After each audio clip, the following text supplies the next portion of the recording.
যেই পুরুষ চরিত্রহীন, যেই পুরুষ লম্পট, যেই পুরুষ বিবাহের আগেই কোন মেয়ের সাথে হারাম সম্পর্কে লিপ্ত, খোদার কসম আল্লাহ ওয়াদা দিছে যে ওই বিবাহ করবে যাকে, সে আরেকটা ব্যভিচারিণী নারী হবে অথবা মুশরিক বেঈমান নারী হবে। তোর কপালে পবিত্র কিছু জুটবে না, পবিত্র কিছু জুটবে। সেদিন বুঝবা বাবা, সেদিন বুঝবা মা, সেদিন বুঝবা বোন, স্বামী যখন 2 নম্বর হবে, স্ত্রী যখন 2 নম্বর হবে। দুনিয়া কত কঠিন। যার ঘরের বিবি খারাপ, যার ঘরের স্ত্রী চরিত্রহীন, তার আর জাহান্নামের আগুন জ্বলতে হয় না, তার জাহান্নাম ঘরেই জ্বলে। আল্লাহ বলেন ওয়াজানিয়াতু লা ইয়ানকিহুহা ইল্লা জানিন আও মুশরিক, এবং কোন ব্যভিচারিণী খারাপ চরিত্রের মেয়েকে, নারীকে আল্লাহ নিজে বলছে বিবাহ করতে চাইবে না। যে তাকে বিবাহ করবে আল্লাহ বলছে সে হয়তো একটা ব্যভিচারী পুরুষ হবে অথবা একটা মুশরিক পুরুষ হবে।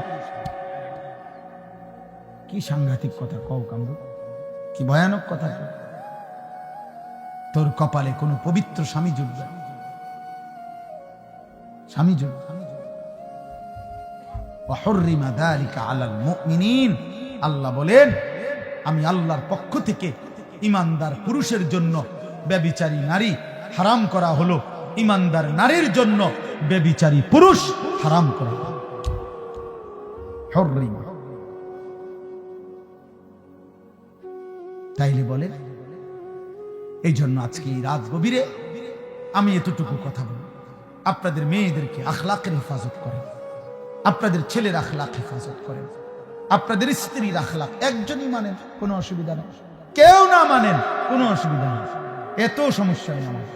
এই পৃথিবীতে আল্লাহর দ্বীন বলে গেছে এমন হাজারো হাজারো ব্যক্তি যাদের হাতে কেউ কালেমা পড়ে নাই, আল্লাহর কথার আনুগত্য করে নাই, তবুও তারা ব্যর্থ না, আল্লাহর কথা বৃথা হয় না। কেউ না মানে, কেউ না মানে। এই জন্য আসমানের নিচে জমিনের উপরে মুসলমানের দ্বারা হতে পারে সবচেয়ে জঘন্য পাপ কোনটি? জিনা, ব্যভিচার। ব্যভিচার আল্লাহ তাআলা এটা কোনোভাবে মেনে নেয় না। হাদিসের মধ্যে আছে, আমি যে হাদিস পড়ছি, মা মিন আহাদিন আগিয়ারু মিনাল্লাহ আন ইয়াজনিয়া আবদাহু আও আন তাজনিয়া আমাতাহু। নবীজি বলেন আল্লাহ তাআলার সবচেয়ে বেশি গুসা হয় জমিনের কোন পাপে? আল্লাহ বলেন কোন পুরুষ যখন, নবী বলেন কোন পুরুষ যখন জিনা করে, কোন নারী যখন জিনা। আজকে আপনাদের এই ছেলেদেরকে জিজ্ঞেস করেন যে বাবা আল্লাহকে সাক্ষী রেখে বলো, এই মুশরিক বেঈমানের মতো এই ফ্যাশনেবল চুল তুমি রাখছো কারে দেখাইতে?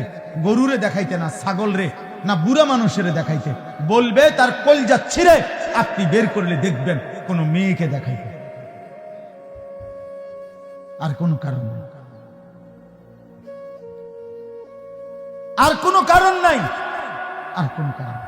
এই সমস্ত ছেলে যুদ্ধ করে মাত্র 16 বছর বয়স, রাতভর দিনভর সারাটা দিন এই মোবাইলে আসক্ত, মোবাইলটা ছাড়তে চায় না, মার লগে যুদ্ধ করে, বাবার সাথে যুদ্ধ করে, প্রয়োজনে ঘর ছেড়ে দিবে, প্রয়োজনে মা বাবার সাথে চোখ রাঙ্গাবে, কারণ তার মোবাইল তার লগে থাকতে হইব 24 ঘন্টা। তার জিজ্ঞাসা করেন, তার কলিজাটা খুলে দেখেন, তার কলিজাটার ভিতরে নারীর আসক্তি, জিনার ব্যভিচারের আসক্তি, সারা রাত উলঙ্গ ছবি আর নর্তকী দিনভর দেখার জন্য এই হাইওয়ান 24 ঘন্টা মোবাইল ব্যবহার। আর কোন 16 বছরের কোন বাচ্চার 24 ঘন্টা বড় মোবাইলের কোনো দরকার নেই। 18 বছরের একটা ছেলের এত লম্বা টাইম মোবাইলের দরকার নেই। বলে পড়ালেখার কাজ আছে, তো পড়ালেখার কাজ রাত 12টার পর থেকে সকাল 8টা পর্যন্ত তোর কোন পড়ালেখা? ওই সময় জমা দে তোর বাপের কাছে এটা। হ্যাঁ এখন বলে হ্যাঁ আমি জমা দিলাম, এখন জমা দে, তোর মায়ের কাছে জমা দে। ওই প্রয়োজনে মারে গুলি করবে, ওই প্রয়োজনে বাপেরে গুলি করবে, কিন্তু মোবাইল দিবে না। কারণ এর মধ্যে যে তার নারী, এর মধ্যে যে তার উলঙ্গ ছবি, আপনারা দেখেন না আপনাদের ছেলেদের মাত্র 16 বছর 18 বছর না হতে সাফা ভিতরে ঢুকে গেছে, কালো চেহারা, বেনামাজি, নিকৃষ্ট। আরে বেনামাজি, খোদার কসম, যে ব্যক্তি জিনায় আসক্ত, যার নামাজ ছুটে যায় বেশি, তার ভিতরে নিশ্চিত নারীর প্রচন্ড হারাম আসক্তি, এটার অভিশাপ। এই অভিশাপের কারণে আমরা কিতাবে পড়ছি হারাম প্রেম, হারাম ইশক মানুষকে নামাজ ছুটায় দেয়, আল্লাহ ভুলায় দেয়, মুশরিক বানায় দেয়, মুশরিক। আমার কাছে কিতাব আছে, শিরিকওয়ালা বানায়। ওই তখন বলে আমি তোমাকে ছাড়া আর কিছু বুঝি না। তার মানে আল্লাহও চিনি না, আমি নবীও চিনি না, আমি মার ইজ্জত বুঝি না, আমি আমার ধর্ম চিনি না, আমি আল্লাহ খোদা কিছু বুঝি না, আমি তোমারই বুঝি। এ তো মুশরিক, এ তো বেঈমান।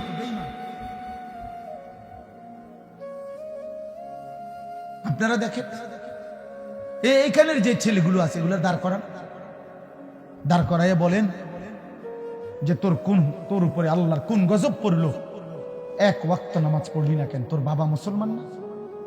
তোর মা মুসলমান না? তোর মা তোরে বুকের দুধ পান করায় না?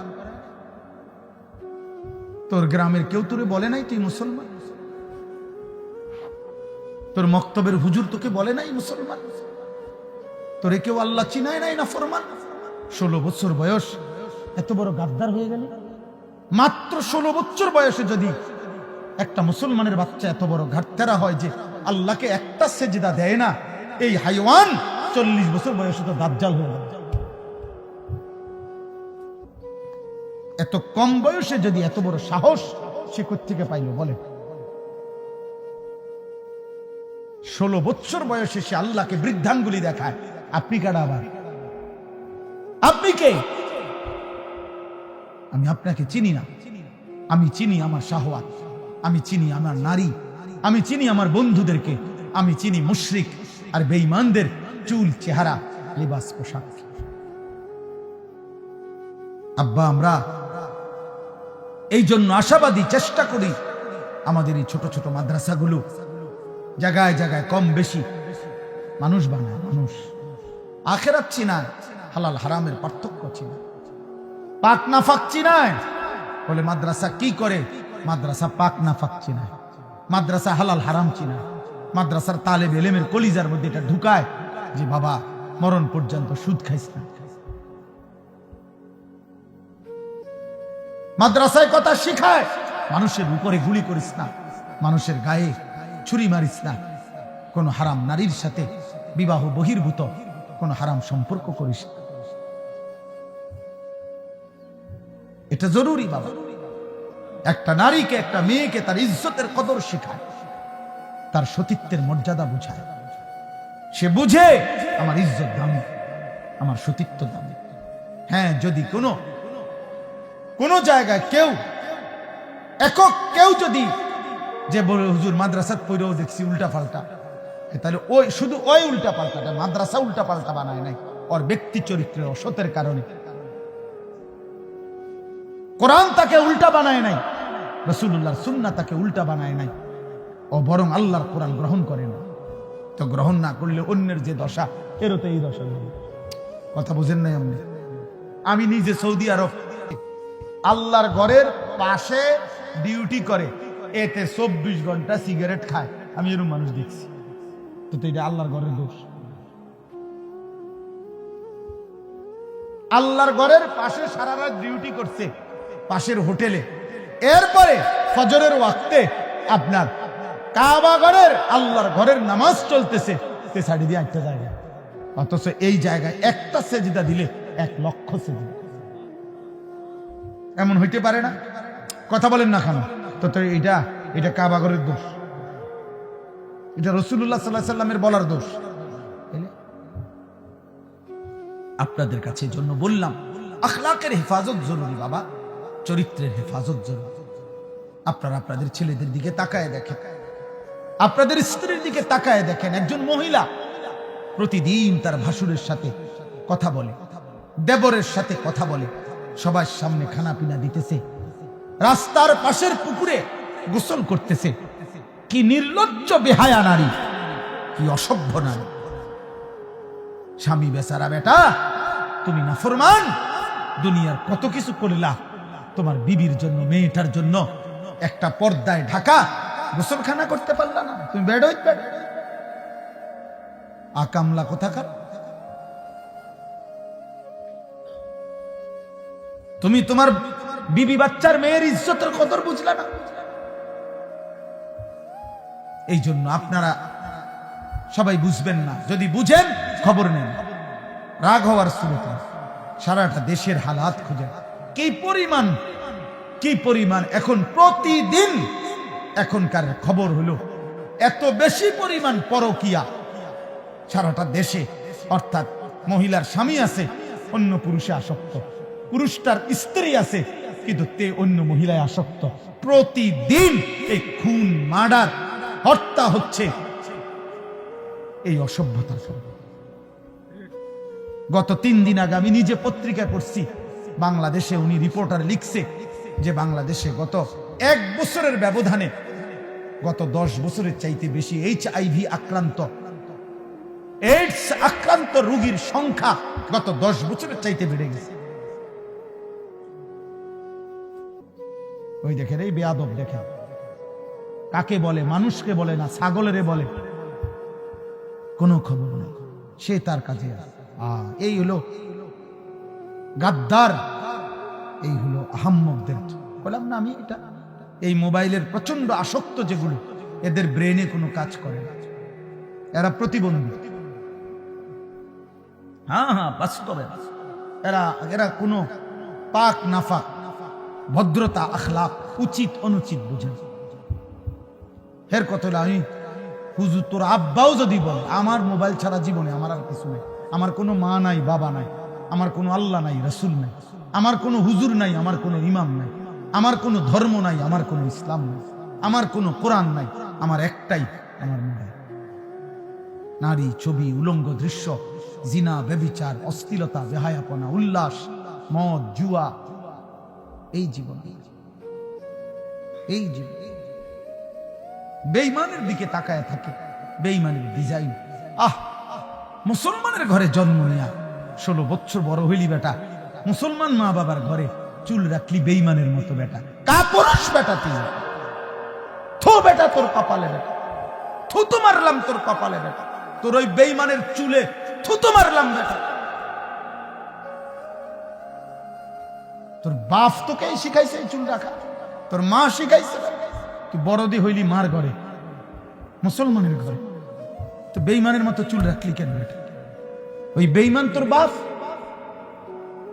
ওই বেঈমান তোর চাচা, ইউরোপের ফুটবল খেলোয়াড় হয় তোর বাপ বলে, তাহলে সে তার মতো চুল রাখবে কেন? কোন ইহুদি মহিলা, সিনেমার নর্তকী যদি কোনো মুসলমান মেয়ের লেবাস, পোশাক, সাজগোজের জন্য তার পছন্দ হয়, ওই নারী, ওই মেয়ে কাপুরুষ, অপদার্থ ছাড়া, চরিত্রহীনা ছাড়া আর কিছু হইতে পারে না। আল্লাহ রাসূল বলছে, যে নারী চলতি পথে তার আতর, পারফিউম, সুগন্ধি, সেন্ট যদি কোনো পুরুষের নাকে লাগে, খোদার কসম আল্লাহর নবী বলছে ওই নারী ফাহিয়া জানিয়া, ব্যভিচারী, ব্যভিচারী, ব্যভিচারী। শুধু যদি সেন্টের ঘ্রাণ, পারফিউম যদি কোনো পুরুষের নাকে লাগে, আইয়ুমা ইমরাআতিন ইস্তাতারাত ফামাররাত আলা কওমিন লিয়াজিদু মিন রিহিহা ফাহিয়া জানিয়া।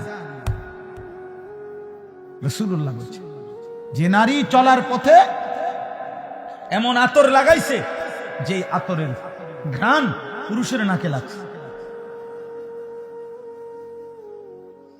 সে ব্যভিচারিণী না যায়। আল্লাহ তাআলা কোরআনে বলছে, ওয়ালিয়াদরিবনা বিখুমুরিহিন্না আলা জিয়ুবিহিন্না। হে মুসলিম নারী, সারা দেহ একে তো তুমি পোশাক দিয়ে ঢাকবে, দ্বিতীয়ত লম্বা মোটা ভারী চাদর, বোরখা দিয়ে ঢাকবে। এরপরে আবার আল্লাহ বলছে তোমার চেহারা, তোমার বক্ষ আলাদা, আবারও মোটা পোশাক দ্বারা, আলাদা খিমার, আলাদা ওড়না দ্বারা আবার ঢাকবে। তোমার ইজ্জতের দাম বেশি, তোমার ইজ্জতের দাম বেশি। তুমি নারী, তোমার গর্ভে আব্দুল কাদের জিলানী, তোমার গর্ভে বাইজিদ বুস্তামি, তোমার গর্ভে আম্বিয়ারা আসছে, তোমার গর্ভে আউলিয়ারা আসছে, তোমার গর্ভ থেকে সাহাবা জন্ম আছে। তুমি নারী দামি, দামি। হরিণের মৃগনাভি কস্তুরী খুব দামি। এজন্য হরিণ থাকে জঙ্গলের সবচেয়ে গোপন জায়গায়। হরিণ কোনোভাবেই কারো চোখে পড়তে চায় না, কারণ সে বুঝায় আমি বড় দামি, আমার উদরে মানে আমার ভিতরে অনেক দামি নিয়ামত আল্লাহ রাখছেন। মৃগনাভি কস্তুরী, ঠিক আল্লাহ তাআলা বলছে নারী তুমি দামি, তোমার গর্ভে আমি আল্লাহ তাআলা জামানার বড় মুজাদ্দিদ, জামানার বড় আউলিয়া, মুজাহিদ, আলেম, উম্মতের বড় খাদেম আমি তোমার গর্ভ থেকে দেব। কাজে তুমি দামি। তুমি রোডে যাইও না, তুমি রাস্তার যাইও না, তুমি মানুষের বেড়ায় দেখাইও না, তুমি শরীর প্রদর্শন করো। আল্লাহ নিষেধ করছে ওয়ালা তাবাররাজনা তাবাররুজাল জাহিলিয়াতিল উলা। হে নারী, তোমরা অজ্ঞ নারীদের মতো তোমরা নিজেদের সৌন্দর্য প্রদর্শন করো না, করো না। ওয়ালা ইয়াদরিবনা বিআরজুলিহিন্না লিউলামা মা ইউখফিনা মিন যিনাতিহিন্না। আল্লাহ তাআলা বলেন, হে মুসলিম নারীগণ, জমিনের মধ্যে তুমি এভাবে হেঁটো না যে একটু জোরে, একটু ঠাস ঠাস করে, একটু ভঙ্গিমা করে হাঁটার কারণে তোমার দেহের অবস্থান, শরীরের অবস্থান, তোমার অলংকারের অবস্থান, ঝংকার আওয়াজ পর পুরুষে শুনতে পায়, এটাও তুমি করবা না। আমি আল্লাহ নিষেধ করি, নিষেধ করি, আল্লাহ নিষেধ করছে। ওয়ালা ইউবদিনা যিনাতাহুন্না, তোমার সৌন্দর্য তুমি প্রকাশ করো না। আল্লাহ তাআলা বলছে, কত আয়াত যে কোরআনে বলছেন, কত আয়াত। আল্লাহ তাআলা বলছে মান ইয়াতি মিনকুন্না বিফাহিশাতিন মুবায়্যিনা ইউদাআফ লাহাল আযাব। আল্লাহ বলছে, হে মুসলিম নারী, আমি আল্লাহ বললাম তোমার দ্বারা যদি প্রকাশ্যে কোনো অশ্লীলতা ছড়ায়, তোমারে দেখা যদি কোনো ছেলে নষ্ট হয়, তোমারে দেখা যদি কোনো পর পুরুষ ছেলে চরিত্রহীন হয়, মেয়েটা নারী, তো আল্লাহ বলেন আমি কিন্তু তোকে প্রত্যেকটা পাপের ডবল ডবল, দ্বিগুণ দ্বিগুণ শাস্তি দেব। তোর নিজের পাপ ওই ছেলের পাপ। কোরআন শরীফের আয়াত। এই জন্য যেই সমস্ত মহিলা, মেয়ে বেপর্দা, হারাম কোন প্রেম সম্পর্ক অথবা নিজের শরীর প্রদর্শন করে, এদের দিকে যত পুরুষ তাকায়, এই সমস্ত পুরুষের যত গুনাহ হয়, ওই অসভ্য নারী সবগুলো গুনার শাস্তি, নিজের পাপ আবার এদের পাপ সমপরিমাণ নিয়ে শাস্তি ভোগ করতে হবে। খোদার কসম, এটা কোরআনের আয়াত।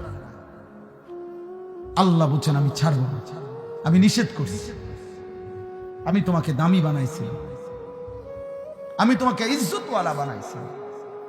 ইসলাম নারীকে কি সম্মান দিছে বলে? মাটির নিচে ছিল, ন্যূনতম কোন মর্যাদা, জীবন্ত মাটির নিচে দাফন করে দিত কন্যা সন্তান। ইসলাম সেই মনে হয় যেন কবরের থেকে উঠাইয়া আমার নবী মর্যাদা দিতে দিতে বলছে আল জান্নাতু তাহতা আকদামিল উম্মাহাত, মায়ের পায়ের নিচে সন্তানের জান্নাত। তাহলে মা কোথায়? পরে বুঝেন না, মহিলার পায়ের নিচে যদি জান্নাত হয় তো এবুড়ি কোনায়? জান্নাতের উপরে। তার মর্যাদা কোথায়? জান্নাতের ঊর্ধ্বে। নারী জান্নাতের ঊর্ধ্বে। সুবহানাল্লাহ। অতএব আজকে এতটুকুই, আপনারা বুঝেন, আমরা বুঝি। আমাদের এই বালিকা মাদ্রাসা, আমাদের ছেলেদের মাদ্রাসাগুলো, আমরা আখিরাত শিখাই, আমরা চরিত্র শিখাই, আমরা আখলাক শিখাই, আমরা ইমানের হেফাজত করতে বলি, আমরা আখলাকের হেফাজত করতে বলি। আল্লাহ আমাদেরকে বুঝ দান করেন, আল্লাহ আমাদেরকে কবুল করে নেন। দেখেন, এবার আমি যেটুকু আয়াত পড়ছি, এবার শুধু তর্জমাটুকু শুনেন, তাইলে কথা শেষ। কোরআনুল কারীমের 18 নম্বর পারা, 24 নম্বর সূরা, সূরায়ে নূর।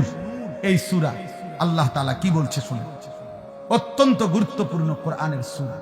আল্লাহ তাআলা বলেন বিসমিল্লাহির রহমানির রহিম। কথা বলো না, কথা বলো না। আল্লাহ তাআলা বলেন, এই দেখেন 3টা আয়াত পড়ছি মাত্র, 18 নম্বর পারা, 24 নম্বর সূরা। সহজ, আপনি বুঝবেন সহজ কথা। আল্লাহ তাআলা বলেন সূরাতুন আনজালনাহা, এই সূরাটি আমি আল্লাহ নাজিল করেছি। পুরা কোরআন কে নাজিল করছে? এই সূরাটা কে নাজিল করছে? তো আল্লাহ এরপরও আবার বলছে, এই দেখো এই সূরাটা কিন্তু আমি নাজিল করছি, আমি আল্লাহ নাজিল করছি, খামখেয়ালি করো না। আমি আল্লাহ, আমি তোমার রব, আমি তোমার সৃষ্টিকর্তা, আমি তোমার হিসাব গ্রহণকারী, আমি কিন্তু ফায়সালাকারী। ওয়া ফারাদনাহা, এই সূরার বিষয়টা হালাল হারাম যা বলছি এখানে এটা আমি ফরজ করেছি, এই সূরার বিধান আমি ফরজ করেছি। 3 নাম্বার, ওয়া আনজালনা ফিহা আয়াতিন বাইয়িনাত, আমি আল্লাহ এই সূরার মধ্যে আমার বিধান স্পষ্টভাবে, কোন রকমের লুকোচুরি, কোন রকমের নয় ছয় নাই, আমি স্পষ্ট আমার বিধান আমি নাজিল করেছি। লাআল্লাকুম তাদাক্কারুন, কেন? যেন তোমরা উপদেশ গ্রহণ করতে পারো। কি করতে পারো বলেন? উপদেশ গ্রহণ। এখন এতগুলো ভূমিকা বলে আল্লাহ কি বলছে এরপরের আয়াত দেখেন, আয-যানিয়াতু ওয়াজ-যানি ফাজলিদু কুল্লা ওয়াহিদিন মিনহুমা মিআতা জালদা। এইটাই বলছিলাম, কোন ছেলে মেয়ে যদি ব্যভিচার করে, জিনা করে, আল্লাহ বলেন ব্যভিচারিণী নারী এবং ব্যভিচারী পুরুষ যদি অবিবাহিত হয় তাহলে তাদের উভয়কে 100 করে চামড়ার চাবুক দিয়ে বেত্রাঘাত করে। ইসলামের কঠোর শাস্তি। আল্লাহ বলছেন, ওয়ালা তাখুযকুম বিহিমা রাফাতুম ফি দীনিল্লাহ ইন কুনতুম তুমিনুনা বিল্লাহি ওয়াল ইয়াউমিল আখির। আল্লাহ বলেন, যদি আল্লাহরে মানো, আখিরাতকে মানো, তাইলে এই শাস্তি কার্যকর করতে গিয়ে এক বিন্দু দয়া মায়া দেখাবা না। এই সমাজ থেকে অশ্লীলতা মুক্ত করা, ব্যভিচার মুক্ত করা, নারী পুরুষ ছেলে মেয়ের অবাধ মেলামেশা, এটার থেকে একটি সমাজকে বাঁচানো। খোদার কসম, আল্লাহর এত কঠোর বিধান যে আল্লাহ বলেন এই বিধান কার্যকর করতে এক বিন্দু দয়া মায়া দেখানো। এটা সব সাংঘাতিক কথা। এটাই আমরা এই জন্য বলি, আজকে ছেড়ে দিছেন আপনার, বললাম না, ছেলে পেলেদের অভিভাবকদের কোনো খবরই নাই। উনি বুঝে, সব বুঝে, তার ফোলাটা যে নষ্ট হয়ে গেছে ওটা বুঝে, চেহারা দেখলেই তো বুঝা যায়। মানুষের চিহ্ন নাই, আল্লাহ খুদার চিহ্ন নাই, হালাল হারামের চিহ্ন নাই, আখিরাতের কোনো ভয় নাই, এটা বুঝাই তো যায়। কে না বুঝে? কে না বুঝে? 18 বছর 16 বছরের ছেলেটা রাতভর মোবাইল দিয়ে কি করে এটা বুঝে না কে? মেয়েটা মাত্র 14 বছর 16 বছর, 18 বছরের মেয়েটা 1 ঘন্টা লাগাইয়া সাজ্জা গুইজা বিভিন্ন রকমের পারফিউম ব্যবহার করে কত রঙ্গ রসে কত রূপে সাইজা রাস্তায় বের হয়। আপনি বুঝেন না বাবা, আপনার মেয়েটা কারে দেখাইতে বুঝলা রাস্তায় গেছে, আপনি সিরা খান, আপনি বুঝেন না? আপনি বুঝেন না? আল্লাহ তাআলা বলছেন, ছেলে কিংবা মেয়ে যদি অবিবাহিত হয়, তারা যদি ব্যভিচার করে, তাদেরকে 100 চামড়ার চাবুক দিয়ে বেত্রাঘাত করে। আর তাফসীরের মধ্যে আছে, আল্লাহ রাসূল সাল্লাল্লাহু আলাইহি সাল্লাম বলছেন, আল্লাহর বিধান যদি বিবাহিত পুরুষ এবং নারী, এই যেটাকে আমাদের সমাজে পরকীয়া বলে, স্ত্রীর স্বামী আছে কিন্তু অন্য মহিলার সাথে, পুরুষের সাথে জিনা করে, পুরুষের স্ত্রী আছে কিন্তু অন্য মহিলার সাথে ব্যভিচার করে, আল্লাহ বলছেন ফারজুমুহুমা, এই 2 নাফরমান পাপীকে পাথর মারতে মারতে অভিশপ্তদেরকে দুনিয়া থেকে সরায় দাও। পাথর মারো, পাথর, পাথর এভাবে মারবা, পাথর মারতে মারতে মৃত্যু দাও, মরা পর্যন্ত পাথর। কি সাংঘাতিক কথা বলেন! তার মানে এটাই বলছিলাম, কথা তো এটাই বলছি যে আসমানের নিচে জমিনের উপরে কোন মুসলমানের দ্বারা, কোন মুমিনের দ্বারা, খোদার কসম আল্লাহ বলে, বান্দা আমি এটা সহ্যই করতে পারি না যে মুসলমান পরিচয় দিয়ে ছেলে মেয়ে নারী পুরুষ অবাধ মেলামেশা করবে, আমি আল্লাহ এটা মেনে নিতে পারি না। কেন? আমি তো সকল চাহিদা পূরণের হালাল ব্যবস্থা রাখছি, আমি খাবারের চাহিদা পূরণ করছি, আমি পানির চাহিদা পূরণ করছি, আমি লজ্জাস্থানের চাহিদা পূরণের হালাল ব্যবস্থা, পবিত্র বিবাহ আমি তো রাখছি, তাইলে তুমি কেন নাফরমানি করো? তুমি কেন অসৎ হবে? এই জন্য আল্লাহ বলছেন ওয়ালিয়াশহাদ আযাবাহুমা তাইফাতুম মিনাল মুমিনিন। আল্লাহ বলেন ব্যভিচারী যারা, ছেলে মেয়ে অবিবাহিত হোক আর বিবাহিত হোক, তাদের শাস্তি যখন কার্যকর করা হবে ইসলামী খেলাফত, তখন যেন অবশ্যই ইমানদারদের বড় একটা গ্রুপ উপস্থিত থাকে, লোকসম্মুখে প্রকাশ্য দিবালোকে এই শাস্তি কার্যকর করতে, যেন বাকিরা ভয় পায়, যেন বাকিদের কলজা শুদ্ধা কাঁপে যে পাথর মাইরা মাইরা ফেলবে, 100 চামড়ার চাবুক দিয়ে বেত্রাঘাত করবে। এই জন্য বাবা শুনেন, আরে কায়া তাহলে একটা বললাম।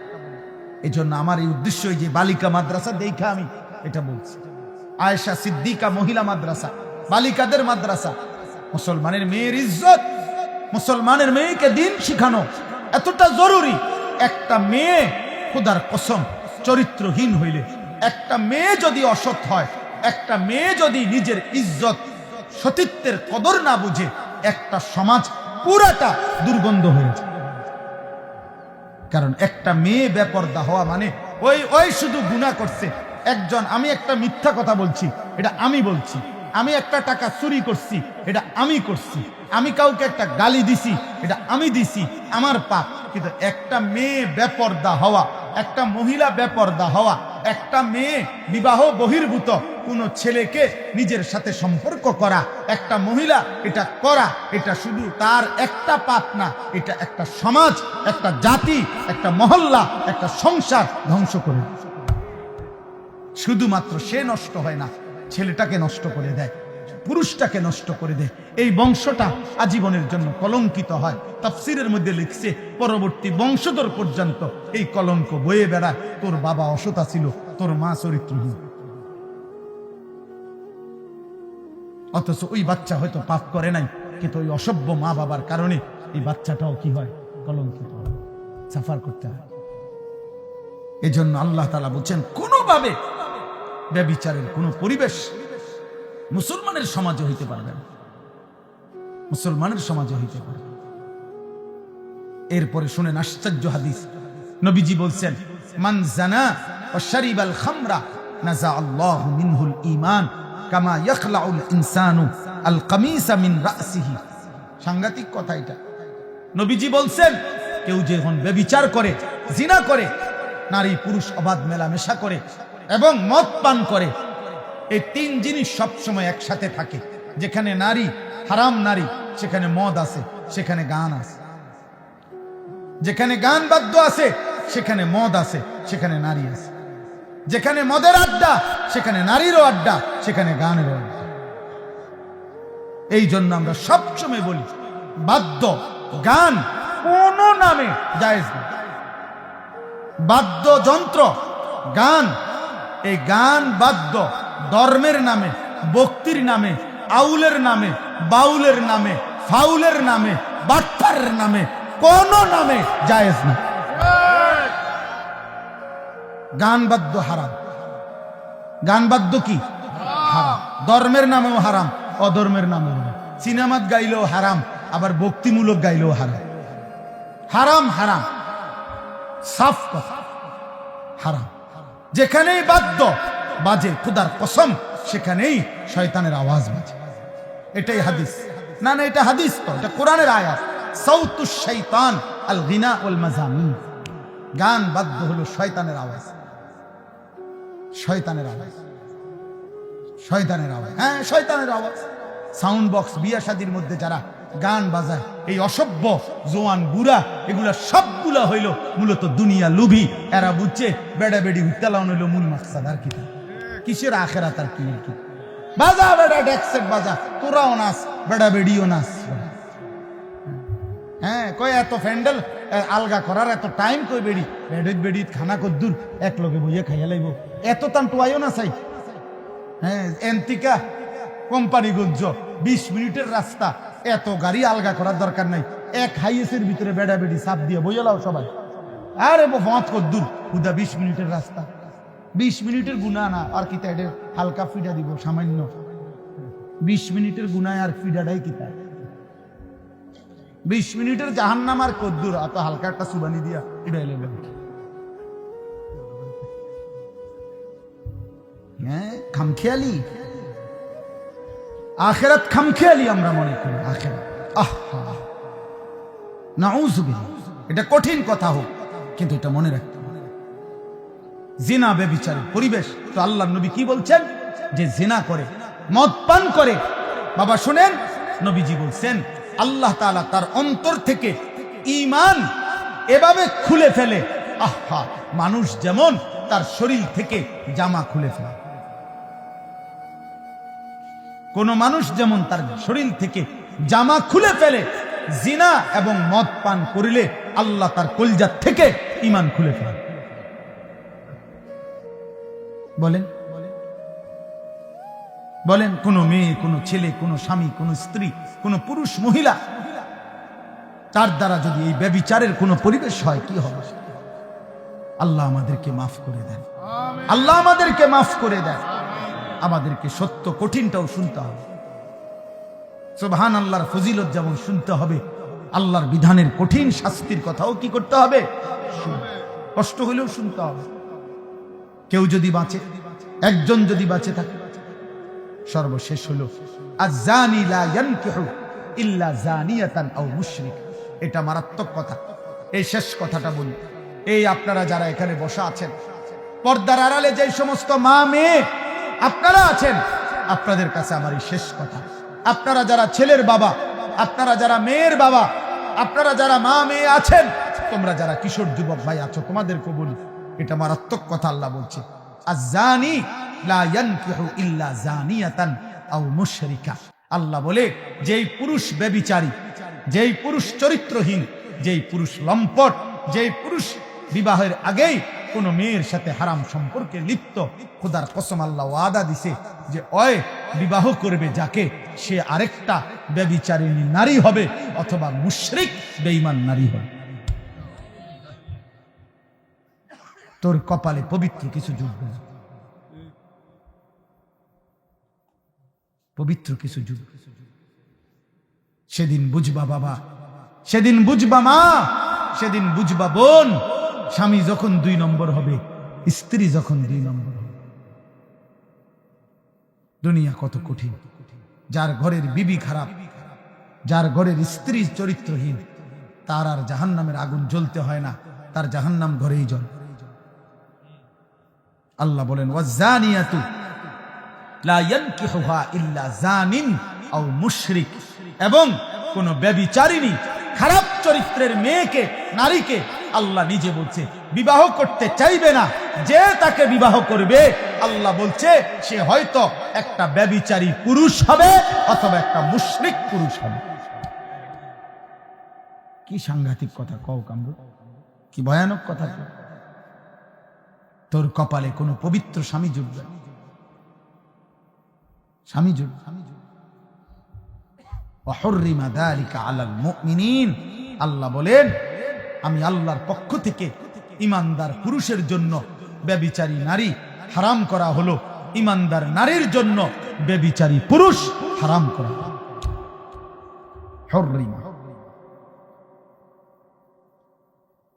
তাইলে বলে, এই জন্য আজকে এই রাত গভীরে আমি এতটুকু কথা বলি, আপনাদের মেয়েদেরকে আখলাকের হেফাজত করেন, আপনাদের ছেলের আখলাক হেফাজত করেন, আপনাদের স্ত্রীর আখলাক। একজনই মানেন, কোনো অসুবিধা নেই, কেউ না মানেন, কোনো অসুবিধা নেই, এত সমস্যা নেই আমার।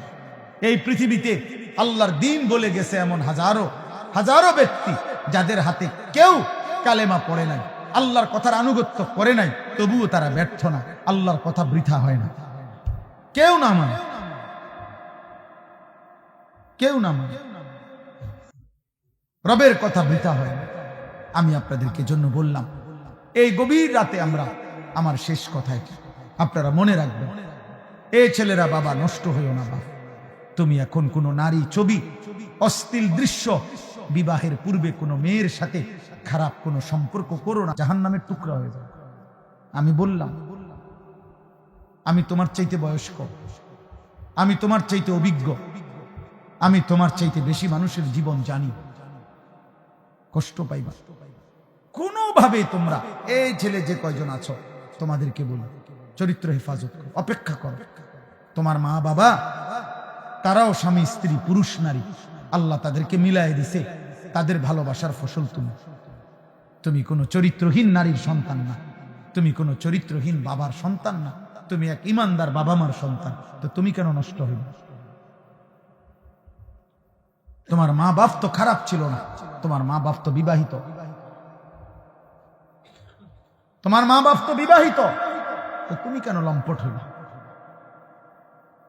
তুমি তো মাকে কলঙ্কিত করবে।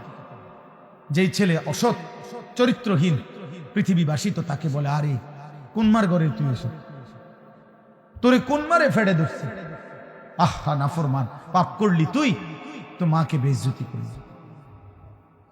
তুই কোন বাপের পুত্রে, তা পাপ করলা তুমি, অপমান করলা বাবাকে, বাবারে কষ্ট দিল, বাবারে লজ্জিত করে দিল। কত বাবা, কত সমাজে সন্তানের অসৎ অপকর্মের কারণে লজ্জিত হয় না?